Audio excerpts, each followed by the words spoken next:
Kisah ini dituturkan oleh seorang penjual hewan kurban.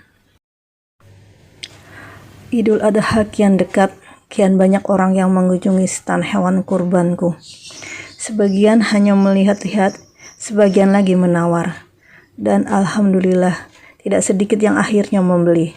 Aku menyukai bisnis ini, membuat orang mendapatkan hewan kurban, dan Allah memberiku rezeki halal dari keuntungan penjualannya. Suatu hari, datanglah seorang ibu ke stanku. Ia mengenakan baju yang sangat sederhana, kalau tidak boleh dibilang agak kumal. Dalam hati aku menyangka, ibu ini hanya akan melihat-lihat saja. Aku mengira ia bukanlah tipe orang yang mampu untuk berkorban. Meski begitu, sebagai pedagang yang baik, aku harus tetap melayaninya. Assalamualaikum ibu, silahkan, ada yang bisa saya bantu? Sapaku seramah mungkin. Kalau kambing itu harganya berapa ya pak? Tanyanya sambil menunjuk seekor kambing yang paling murah. Itu 700.000 bu, jawabku. Tentu saja harga itu bukan harga tahun ini. Kisah ini terjadi beberapa tahun yang lalu. Harga pasnya berapa ya pak? Wah, ternyata ibu itu nawar juga. Bolehlah 600.000 ya bu. Itu untungnya sudah sangat tipis. Buat ibu, bolehlah kalau ibu mau, lanjutku. Tapi uang saya cuma 500.000 pak. Boleh?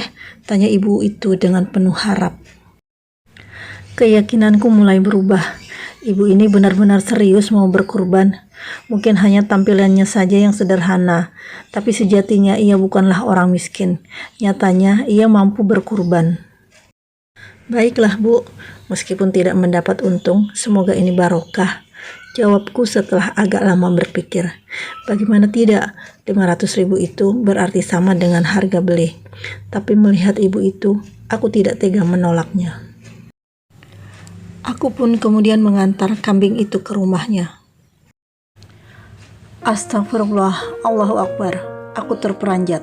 Rumah ibu ini tidak lebih dari sebuah gubuk berlantai tanah. Ukurannya kecil dan di dalamnya tidak ada perabot mewah.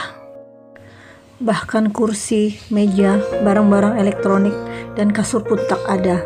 Hanya ada dipan beralas tikar yang kini terbaring seorang nenek di atasnya.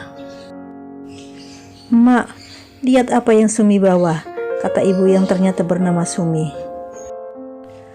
Rupanya nenek itu adalah ibu dari wanita yang membeli kambing tadi. Mereka tinggal bertiga dengan seorang anak kecil yang tak lain adalah cucu dari nenek tersebut. Yang dipanggil emak kemudian menolehkan kepalanya. Sumi bawa kambing mak, alhamdulillah kita bisa berkurban.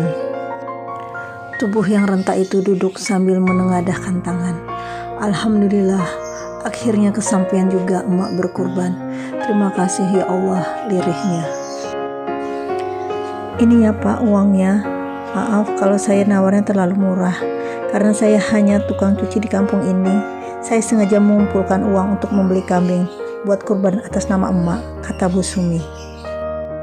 Kaki ini bergetar, dada terasa sesak. Sambil menahan tetes air mata, saya berdoa dalam hati. Ya Allah, ampuni dosa hamba. Hamba malu berhadapan dengan hamba-Mu yang pasti lebih mulia ini. Seorang yang miskin harta, namun kekayaan iman yang begitu luar biasa. Pak, ini ongkos kendaraannya, panggil ibu itu sembari menyerahkan beberapa lembar uang kepadaku. Sudah bu, biar ongkos kendaraannya saya yang bayar, jawabku sambil cepat-cepat berpamitan. Sebelum Bu Sumi tahu bahwa mata ini sudah basah karena tak sanggup mendapat teguran dari Allah yang sudah mempertemukan dengan hambanya yang dengan kesabaran, ketabahan dan penuh keimanan ingin memuliakan orang tuanya. Untuk menjadi mulia ternyata tak harus menunggu kaya. Untuk mampu berkorban ternyata yang dibutuhkan adalah kesungguhan. Kita jauh lebih kaya dari Bu Sumi. Demikian kisahku kali ini. Insya Allah kita akan bertemu di kisah yang lainnya. Assalamualaikum warahmatullahi wabarakatuh.